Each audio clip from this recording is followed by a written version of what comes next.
우리는 계속해서 51주년을 맞는 교회, 어떤 교회가 되어야 하는지를 요한계시록에 있는 7교회를 살펴보면서 찾아가고 있습니다. 예수님이 원하시는 그 교회가 무엇인지, 오늘은 5번째 교회, 4대 교회에 대해서 나누어 보고자 합니다. 우리 지도에서 보면 4대 교회는 두아디라 지역에 바로 밑에 남동쪽으로 48km 떨어진 곳에 있어요. 에베소, 서머나, 버가모, 두아디라, 그리고 그 가운데가 있는 교회가 4대입니다. 고대 리디아 왕국의 수도로 인류의 역사상 최초로 금, 은, 화폐가 만들어질 정도로의 부를 상징하는 도시가 4대였습니다. 또한 이 도시는 상업적으로 번창했고 염직공업과 양털, 염색, 그리고 금모래가 유명해서 사치와 부의 도시가 되었고 무역의 요충지가 되었습니다. 군사적인 면에서도요, 성체가 남쪽만 제외하고는 모두가 다 천연의 요새로 되어 있는 암벽이었습니다. 그래서 난공불락의 성이었어요. 이 성을 어떻게 이겨야 될지 모를 정도로. 그러니 4대 지역에 사는 사람들은 모두가 다 평안했습니다. 뭐 어려움이 없었어요. 그러자 사회적인 분위기는 도덕적으로 문란했고 퇴폐적인 문화가 가득했던 곳이 4대 지역이었습니다. 또한 자칭 거짓 선지자나 이단의 공격이 없었어요. 그러다 보니까 신앙생활도 뭐 그렇게 열심히 가지지 않았습니다.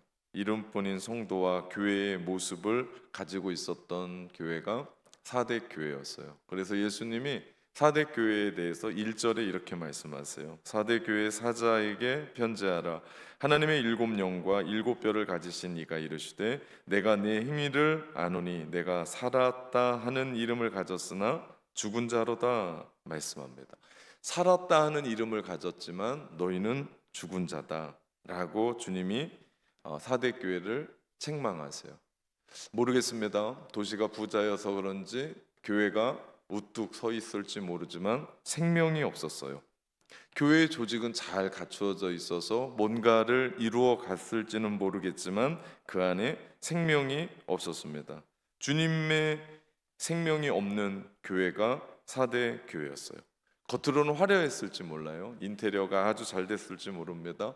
금모래가 나왔으니까 금이 많아서 벽이 금으로 만들어졌을지 모르겠어요. 그런데 그 교회 안에 영적인 몸부림도 없었고 영적인 갈망도 없었고 교회에 있는 사랑의 수고, 성령의 역사들은 보이지 않은 교회가 4대 교회였습니다. 이름만 있었고 죽은 교회의 특징이 있습니다. 그건 영향력이 없어요. 사회에 어떤 교회가 이루어야 될 어떤 일들을 할 수 없는, 주님이 4대 교회에 대해서 분명히 얘기합니다. 정확하게 얘기해요. 죽었다. 너희는 살아있는 것 같지만 죽었다. 그 교회 아무것도 아니다. 그 교회 있으나 마나한 교회다 라고 말씀하세요. 주님은 오래전에 산상수훈에서 그리스도인들에게 너희는 세상의 소금과 빛이다 라고 말씀하셨어요. 교회가 가는 곳마다 영적인 갈급함이 일어나야 되고 빛이 어두움을 뚫고 들어가서 어두움을 몰아내야 한다. 영향력을 드러내야 된다. 선한 영향력, 하나님이 살아계신 것을 드러내는 곳, 그것이 교회다. 그러나 지금은 살아있지만 존재감이 없는 교회, 그 교회가 4대 교회였고 그 교회는 있으나 마나한 비참한 교회가 돼버렸습니다. 그 4대 교회에 주님이 찾아오세요. 주님은 자신을 이렇게 소개합니다. 하나님의 7영과 7벼를 가지신 이라고 소개해요. 하나님의 영은 성령을 말씀합니다. 요한복음 14장에 보면 성령의 특징이 나와요. 모든 것을 깨닫게 하시고 가르치시며 우리를 돕는 영, 보혜사, 파라클레이토스. 그러면서 우리 가운데 동행하고 상담하고 우리를 가르치는 영, 예수님이 그런 분이라고 말씀을 합니다. 그러면서 일곱이라는 숫자가 나와요. 여기서 이 일곱은 성경에서 보면 완전수입니다. 교회를 돌보시는 하나님의 영이신 예수 그리스도, 그분은 완전하시다, 완벽하시다, 그 얘기를 합니다. 그러면서 또 별에 대한 얘기를 해요. 주석에 보니까 교회를 보호하고 책임져야 하는 천사라고 이야기합니다. 아마도 어둠 속에서 빛나는 별은 방향을 가르쳐요. 지금이야 뭐 내비게이션이 있고 나침판이 정확하게 있지만 예전에 항해를 하던 사람들은 북극성 혹은 남극성 그 별자리를 보면서 지형을 찾았었던 부분들을 봅니다. 그 어둠 속에서 어둠을 밝히는 존재, 방향을 제시하는 존재, 그분이 곧 예수 그리스도다. 모든 권세를 가지신 예수 그리스도가 이르시되, 주님을 말씀하는 거예요. 그래서 오늘 사대교회를 책망하시면서 주님은 방향을 제시하세요. 그냥 책망만 하지 않으세요. 너희 살았으나 죽었다, 끝이다, 이런 게 아니라 주님은 책망하시면서 주님이 원하시는 것은 방향으로 가라, 올바른 방향으로 가라. 우리 주님이 이 땅에 오셔서 말씀 전하셨던 것은 심판이 아니에요. 구원하기 위해서죠. 그래서 성경 모두를 보면 우리 가운데 잘못했다고 책망을 하시고 혼도 내시고 어떨 때는 형벌도 내시는데 그 모든 것이 주께로 돌아오라는 거예요. 죽으라는 얘기가 아니고 심판받아 멸망이 아니고 그것으로 말미암아 깨닫고 돌아오라. 사대교회도 역시 마찬가지였습니다. 오늘 사대교회를 가만히 묵상하다 보면 한국 교회를 향한 무섭게 질책하시는 주님의 음성을 듣는 것 같기도 합니다. 그래서 우리는 물어야 돼요. 우리 지금 51주년 되는 낙원교회 성령님의 인도하심과 그분이 말씀하시는 방향으로 가고 있는가? 용당동에 있는, 특별히 목포시에 있는, 전남권에 있는 우리 교회가 불신자들에게 영향력을 나타내고 있는 교회인가? 아니면 있으나 마나한 교회인가? 우리가 이것에 대해서 아주 객관적이고 아주 정확하게 얘기를 할 수 있어야 돼요. 이건 교회뿐만이 아닙니다. 낙원교회 다니는 나라고 하는 성도, 나는 주변의 이웃과 나의 친구들에게 혹은 직장에서 혹은 사업장에서 혹은 학교에서 나라는 존재는 영향력을 드러내고 있는가 물어야 돼요. 만약에 그렇지 않으면 오늘 이 말씀을 따라 방향에 맞게 주님께 돌이키는 일들이 있어야 됩니다. 그래서 51주년 맞는 우리 낙원교회가 어떻게 가야 되나, 예수님이 원하시는 바로 그 교회 지향하며 가야 되는데 우리로 하여금 지금 옛날이여라고 하는 그런 교회의 명성만 있고 지금은 아무것도 없다. 그러면 우리에게 주님은 사대교회를 향하여 전해줬던 질책과 또 책망을 귀 기울여 들어야 됩니다. 귀 있는 자는 들으라. 오늘 주님이 우리 가운데 말씀합니다. 이상한 것은 다른 계시록의 7교회와는 다르게 사대교회는 아주 짧아요. 말씀이 짧습니다. 그럼에도 불구하고 또 책망만 있어요. 칭찬은 전혀 없어요. 그러나 주님은 말씀드린 대로 책망으로 끝나지 않고 주님은 기대하면서 말씀을 이야기합니다. 4절 5절 말씀해 보니까 그러나 사대의 그 옷을 더럽히지 아니한 몇 명이 내게 있어 흰 옷을 입고 나와 함께 다니리니 그들은 합당한 자인 연고라. 이기는 자는 이와 같이 흰 옷을 입을 것이요 내가 그 이름을 생명책에서 결코 지우지 아니하고 그 이름을 내 아버지 앞과 그의 천사들 앞에서 시인하리라 말씀하십니다. 그런데 사대교회에는 소망이 있어요. 우리 주님이 거는 소망입니다. 희망입니다. 무슨 얘기입니까? 아직 옷을 더럽히지 않는 사람이 있다는 거예요. 이것이 하나님의 소망입니다. 버가모에도 그랬고 두아디라도 그랬고 오늘 사대교회에도 예수 그리스도의 이름 그거 붙잡고 환난과 핍박과 억압 속에 있었고 고난 속에 있었지만 끝까지 주의 이름을 붙들고 인내하며 주님만 바라보는 남은 자들이 있었다. 우리가 사는 이 시대도 마찬가지입니다. 우리의 소망은 예수 그리스도 그분의 이름에 있는 줄 믿습니다. 그분의 이름이 능력입니다. 그분의 이름이 소망입니다. 우리가 그분 따라가는데 모두가 다 그렇지 않더라는 거예요.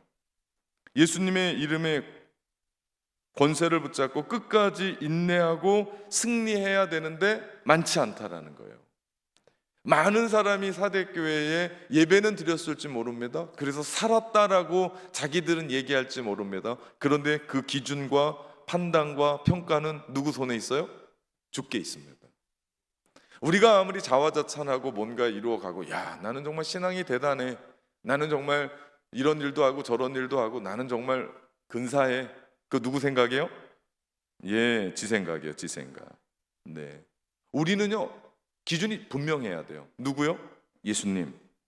예수님이 우리 가운데 어떻게 말씀하시느냐가 중요하지, 내가 가지고 있는 생각은 그렇게 중요하지 않아요. 힘들다고 하는 이때 우리 믿음의 성도들이 비전센터를 건립해서 다음 세대 그리고 용당동에 있는 사람들을 세워갑니다. 힘들다고 하는 이때 우리는 전도를 쉬지 않습니다. 힘든다고 하는 이때 우리는 미라클 50일 작정 기도회 진행하며 계속 기도해 갑니다. 우리 10월 27일 10월 마지막 주 월요일부터 특세 40일이 시작돼요. 특별한 새벽 40일. 좀 밋밋해서 야, 이것도 기적의 기도회라고 해야겠다. 그래서 이름을 좀 바꿨습니다. 미라클 특세 40일. 네. 그러면 하나님이 우리 삶 가운데 새벽을 깨우며 기도하는데 기적을 일으켜 주시지 않을까, 그러기를 주님의 이름으로 축원합니다. 이번에는요 여러분 한 분 한 분에게 그 조그만 여러분에게 수첩은 아니고요, 통장을 하나씩 나눠드리려고요. 돈을 집어넣어서 나는 통장은 아니고 40일 동안 얼마나 잘 오는지에 대한 출석을 여러분이 스스로 같이 갖고 그렇게 한번 같이 기도에 가보자. 그래서 그 안에 기도 제목도 들어가 있고 내가 얼만큼 와 있는지의 영적인 부분도 확인해 보고, 그러면서 우리가 함께 10월 27일부터 우리 12월 초순까지 우리가 함께 달려가려고 합니다. 가만 보면요, 하나님의 소망은 모두에게 있지 않아요. 주님은 모든 사람이 구원받기 원하거든요. 근데 모든 사람이 교회 다닙니까? 모든 사람이 주님의 복음을 받아들이고 구원받는 자리로 옵니까? 아니잖아요. 소수의 사람, 그죠? 지금도 전도하러 가면 대부분의 사람들이 듣지 않아요. 대부분의 사람들이 전도지 받지 않습니다. 받아도 그거 그렇게 열심히 읽어보지 않아요. 생각해 보면 아주 소수의 사람들, 끝까지 남겨진 거룩한 하나님의 사람들, 하나님은 그 거룩한 구루터기로 하나님의 일들을 해요. 하나님의 역사를 보면요, 군중이 뭔가를 했고 대중이 뭔가를 했던 적이 한 번도 없습니다. 소수의 사람. 하나님은 인류를 지으시고 한탄하셨어요. 후회하셨어요. 하나님의 후회가 처음 나옵니다. 그때 하나님은 인류를 그냥 죄로 말미암아 쓸어버리지 않고 의인 한 사람, 노아라고 하는 그 한 사람을 통해서 가정을 구원했고 새로운 인류의 구원의 역사를 이루어 가시는 것을 봅니다. 오늘 보면 4절에 보니까 그 옷을 더럽히지 아니한 자 몇 명이 내게 있어라고 말씀해요. 모든 사람이 위선으로 살아가고 모든 사람이 교회는 다니지만 세상과 결탁하며 살아가는 그때 자신을 더럽히지 않고 예수 그리스도의 이름을 붙잡는 소수의 사람이 있었다는 거예요. 소수의 사람들. 옷을 더럽히지 아니했다는 이야기는 세상의 유혹에 물들지 아니하고 그리스도에 대한 믿음의 열정과 구원의 감격을 가진 사람들이 믿음을 지켜 살아갔다라는 얘기를 합니다. 그것이 몇 명이었다고요? 소수였다고요. 많은 사람들이 너무나도 문제가 많았던 우상 숭배에 빠지지 않고 하나님을 진실로 경외했던 소수의 사람, 소수의 구루터기, 이 사람들이 뭐라고요? 하나님의 희망이라고요. 교회가 크다고 희망이 아닙니다. 사람이 많다고 희망이 아닙니다. 주 예수 그리스도를 따라가고 그분을 믿는 믿음에 대한 열정, 구원에 대한 감격, 희열을 가지고 살아가는 그 하나님의 소수를 통해서 하나님은 이 시대를 바꾸는 줄 믿습니다. 저는 그 교회가 낙원교회고 그 사람들이 낙원교회 성도이기를 주님의 이름으로 축원합니다. 놀라운 건요, 4대의 뜻이 남은 자라는 뜻이에요. 이게 우연일까? 정말 소수의 남은 자들, 4대에는 그런 사람들이 있었습니다. 대부분의 교인과는 다르게 세속을 거부하고 거룩한 삶, 성결한 삶을 살아가며 주님이면 됩니다. 주님이면 됩니다. 주님이면 모든 겁니다. 예수의 이름이라고 하면 어렵고 힘든 순간에서도 힘을 내고 일어나서 하나님의 일들을 해가는 사람들, 자신의 것들 희생하며 자신의 것들 쓰며 자신의 것들 헌신하며 누가 보든 안 보든 누가 칭찬하든 하지 않든 모든 사람이 위선적으로 세속에 빠져있는 그곳에서 하나님의 별과 같은 소수의 사람들이 있었으니 그 사람들이 사대 교회의 주님의 희망이었습니다. 이게 얼마나 중요한지 몰라요. 우리의 자랑은요, 건물이 아니에요. 우리의 자랑은 교회에 몇 명이 모이는 게 아닙니다. 우리의 자랑은 교회의 예산이 아니에요. 어떤 행사, 이벤트 아니에요. 우리의 자랑은 하늘의 백성으로 영적인 거룩함입니다. 이게 힘이에요. 교회가 거룩함을 잃어버리면, 도아디라 교회가 거룩함을 잃어버렸습니다. 어떤 힘을 내냐고요? 아무것도 쓸 데가 없어요. 밖에 버려져 맛을 잃은 소금이 사람들에게 밟힐 뿐인 그 교회, 뭐에 쓰겠냐고요? 크면 클수록 더 이상해져요. 그거 뭐에 쓰겠냐고요? 그러나 작을지 모르지만 그 안에 하나님의 소수의 사람, 기도하는 사람, 믿음으로 그 현실을 뚫고 나가는 사람, 믿음의 열정, 하나님만 바라보며 주님이면 됩니다라고 달려나가는 사람들, 거룩한 주의 백성들. 요즘 새벽에 레위기 말씀을 보고 있는데 레위기의 전체 주제가 거룩입니다. 그래서 특별히 일상에 대한 거룩을 하나님께서 우리 가운데 말씀하시는데 얼마나 도전이 되는지 몰라요. 우리가 살아가는 그 삶의 현장, 내가 믿음의 그리스도인으로 어떻게 살아가야 하는지에 대한 이야기들을 해주시는데 거룩하라는 거예요. 거룩이라는 부분은 나는 하나님의 것입니다. 그래서 하나님 사랑과 이웃 사랑이 우리의 삶에서 실천되는 삶, 이것이 거룩이거든요. 그런데 그러한 하나님의 소망과 기대에는 조건이 있었어요. 2절과 3절입니다.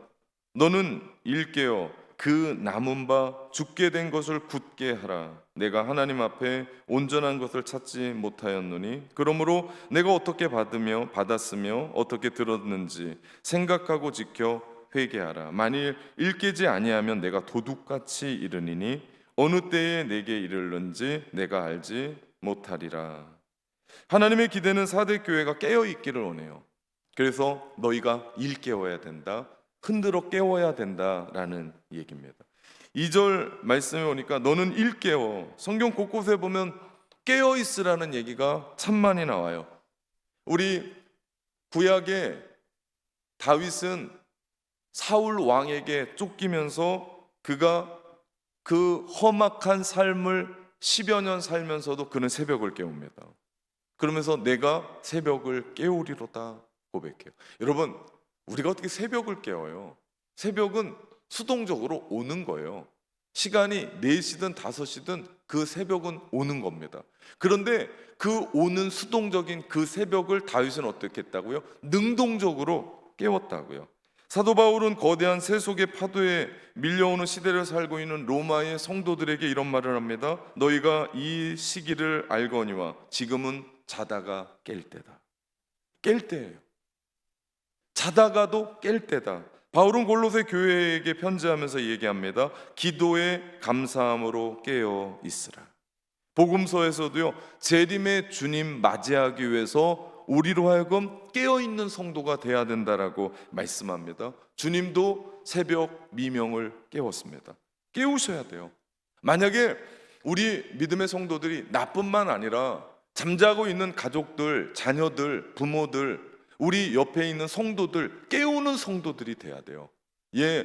죽을 것을 향하여 가는 게 아니라 깨워야 돼요. 일깨워 깨워야 돼요. 지금 사도 요한은 영적으로 죽어가는 그 위기를 깨닫지 못하는 교회를 향하여 주님의 음성을 듣고 외치고 있는 거예요. 깨워야 된다. 웨이크업, 일어나야 된다. 지금은 잘 때가 아니라 일어나야 될 때라고 사도 바울은 하나님의 말씀을 전해줍니다. 3절에도 일어나 깨지 않으면 안 된다. 그 교회를 향한 권면의 말씀을 주시고 있어요. 4대 교회의 표지는 깨어남입니다.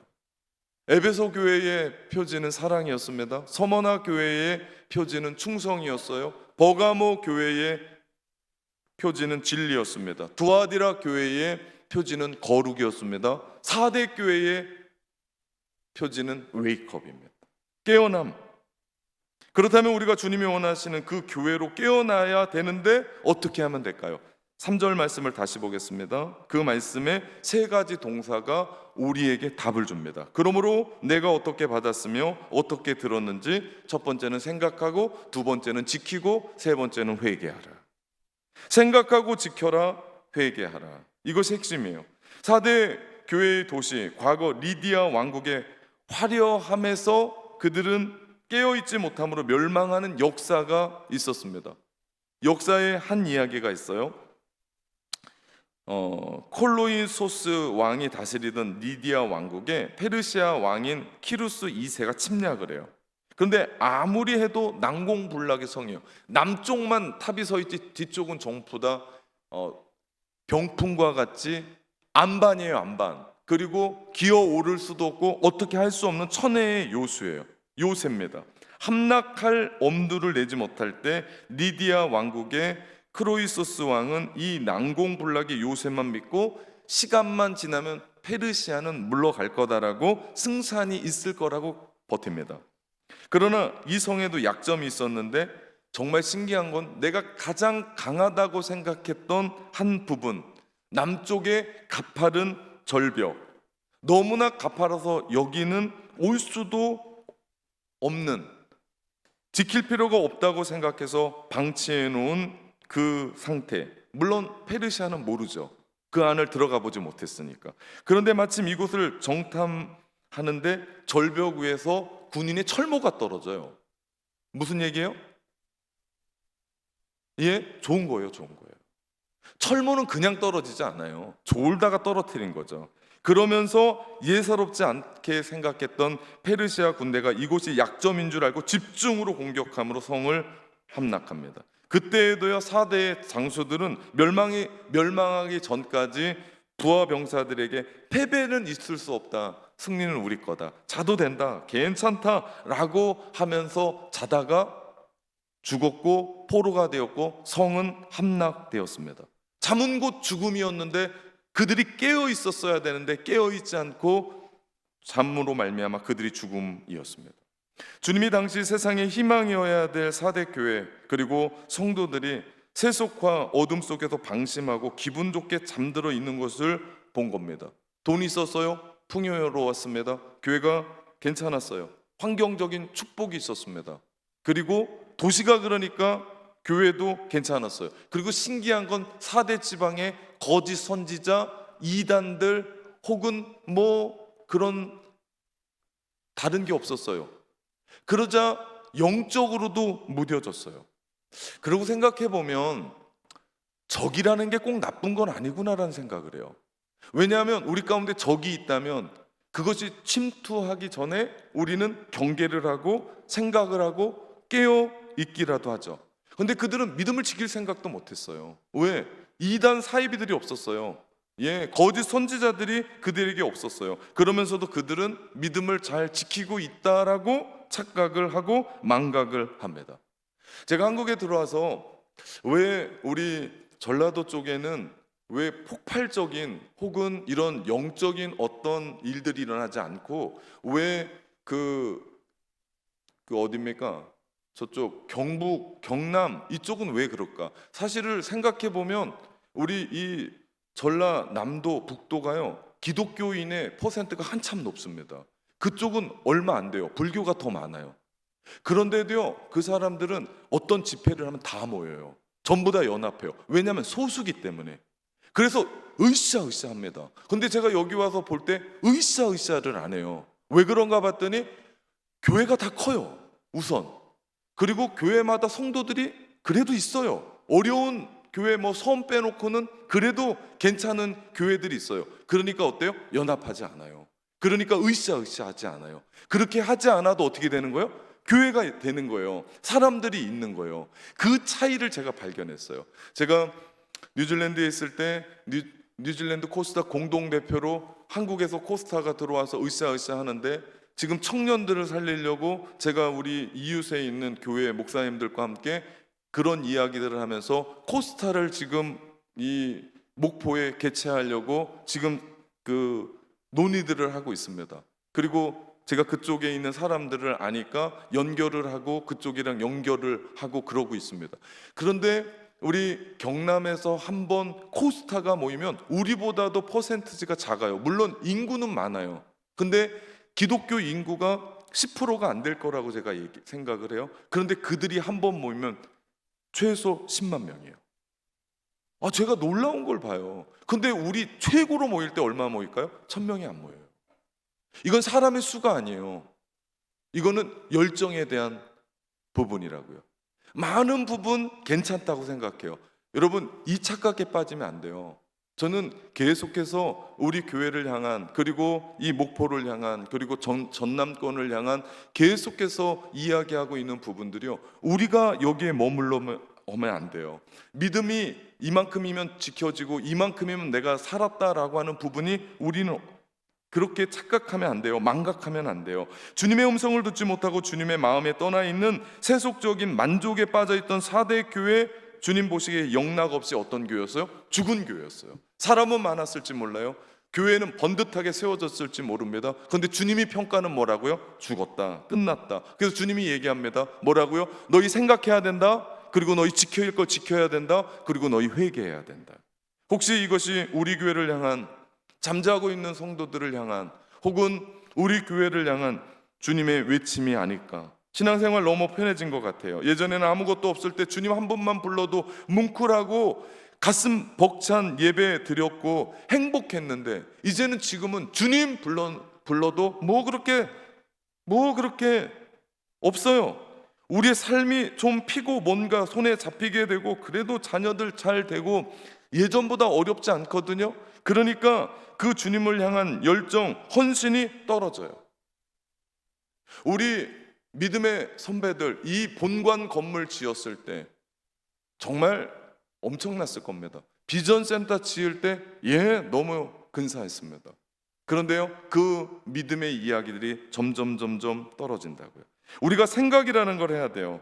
주님을 더 생각하고, 지금 그 자리를 생각하고, 지켜야 될 부분을 생각하고, 말씀을 지켜내고, 거룩을 지켜내고, 주님이 나에게 말씀하셨던 사명을 지켜내고, 순수함을 지켜내고, 신앙을 지켜내고, 여러분 이 부분들을 생각해야 돼요. 내가 지금 지킬 것 지키고 있나? 예전과 내가 다른 부분이 있나? 그러면 어떻게 해야 돼요?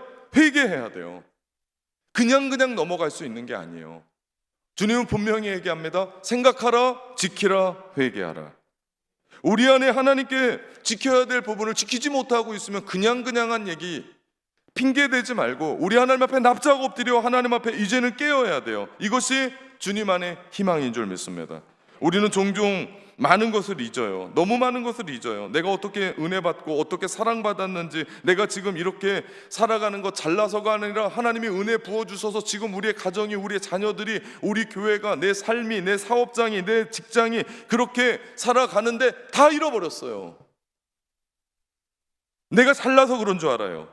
내가 의인이라 그런 줄 알아요. 아니요, 예수 그리스도의 십자가의 보혈 우리를 덮어주심에, 우리가 거룩함을 입음에 우리가 거룩하게 되었고 의인이 되었고, 그러자 우리의 가정이 피게 되었고 우리 자자손손이 잘 되게 되었고 우리 교회가 이만큼 자라게 된 거예요. 하나님의 은혜입니다. 이거 잃어버리면 무너져요. 이거 잃어버리면 교회든 성도든 무너질 수밖에 없다. 그렇기 때문에 우리는 정신을 차리고 깨어 있어야 돼요. 그래서 새벽을 깨우자는 거예요. 다른 부분이 아닙니다. 목사도 깨우니까 니네도 일어나라, 그런 얘기 아니에요. 같이 일어나서 함께 깨어서 이 시대를 향한 하나님의 비전을 가지고 우리가 일어나야 되는 줄 믿습니다. 그것이 51주년. 왜 51주년이 중요하냐면요, 50년은 갔어요. 이제는 우리는 어디를 향해 가요? 100년을 향해 가요. 그 100년을 향해 가는 그 첫 번째 발걸음이 뭐라고요? 51주년이라고요. 그래서 정말 역사적인 부분으로 51주년에 우리가 뭐 했어요? 비전센터 세웠어요. 그리고 교단 선교사 4명을 파송했고 우리 교회가 계속해서 부흥으로 일으켜 가고 있어요. 어디를 향해 가고 있어요? 100년을 향해 가고 있어요. 제가 거기까지 못 가요. 예. 네, 중간에 그만둬야죠. 네. 은퇴라는 게 있는데. 그런데 우리가 어떻게 해야 돼요? 예, 다음 세대들을 향해서, 다음 목회자를 위해서 이 교회가 계속해서 하나님이 원하시는 그런 교회를 향해서 가야 되지 않을까요? 오늘 우리는 사대교회 이야기를 들으며 주님이 원하시는 그 교회 이야기를 들으며 내가 어떻게 받았으며 어떻게 들었는지 생각하래요. 우리는 원래 죄의 경향이 있어요. 죄로 돌아가려는 경향이 있어요. 이것을 죄의 경향성이라고 얘기합니다. 이 팔은 이렇게 굽어지는 게 쉽지 이렇게는 되게 어려워요. 온몸이 다 땡기네. 이게 편해요. 이게 죄의 경향성이에요. 우리 안에는 불순종의 경향성이 있어요. 우리가 다들 천사 같은데요, 뜯어놓고 보면 다 그런 사람들이라고요. 그런데 은혜와 기억은 죄로 돌아가려고 하는 우리를 붙잡는 버팀목이라고요.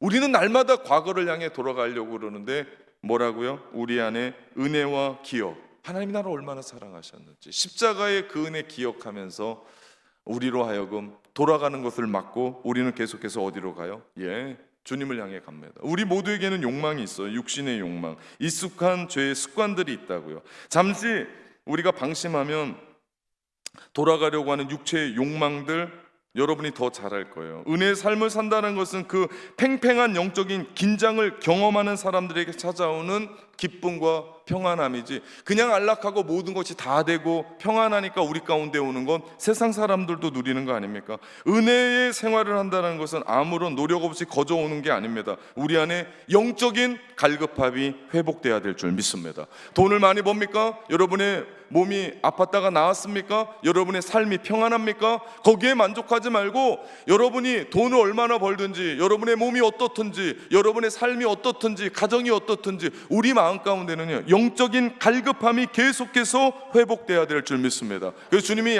말씀하시는 거예요. 생각해라, 그리고 지킬 거 지켜라, 그리고 회개하라.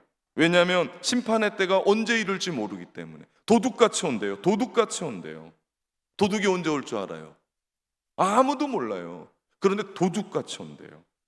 무슨 얘기입니까? 준비해야 된다. 그러면서 주님은 5절 6절에 사대교회를 축복합니다. 이기는 자는 이와 같이 흰 옷을 입을 것이요, 내가 그 이름을 생명책에서 결코 지우지 아니하고 그 이름을 내 아버지 앞과 그의 천사들 앞에 시인하리라. 귀 있는 자는 성령이 교회들에게 하시는 말씀을 들을지어다. 아멘.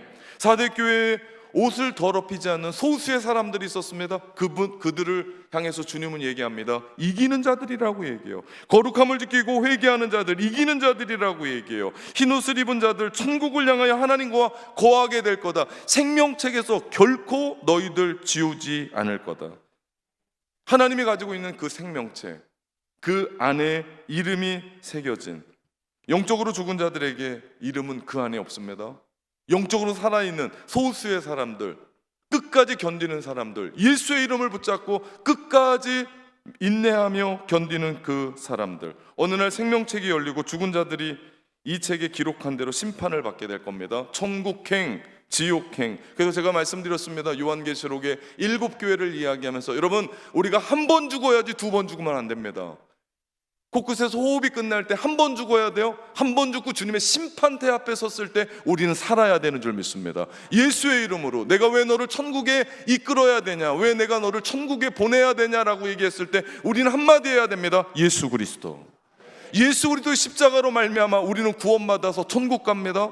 하나님의 생명책에 나의 이름을 기록해놨다. 그냥이 아닙니다. 소수의 사람들, 끝까지 주님 따라가는 사람들, 새 속에 물들지 않은 사람들, 주님 한 분이면 됩니다. 예수의 이름 붙잡고 끝까지 붙잡고 함께 영적인 갈급함으로 달려나가는 사람들, 새 속에 욕망이 가득하지만 거기에 은혜와 기억이라는 버팀목으로 서서 새 속에 물들지 않고 계속해서 하나님의 비전을 가지고 남은 자들로 달려나가는 사람들, 이기는 자들이요, 그들에게 약속합니다. 생명책에도 내가 결코 너희를 지우지 아니하리라. 낙원의 믿음의 권속들이여, 오늘날 주님 오실 날이 멀지 않은 이때 우리 모두 흰옷을 입은 자들로, 생명책에 기록된 이기는 자들로, 그 이름이 기록된 자들로 섭시다.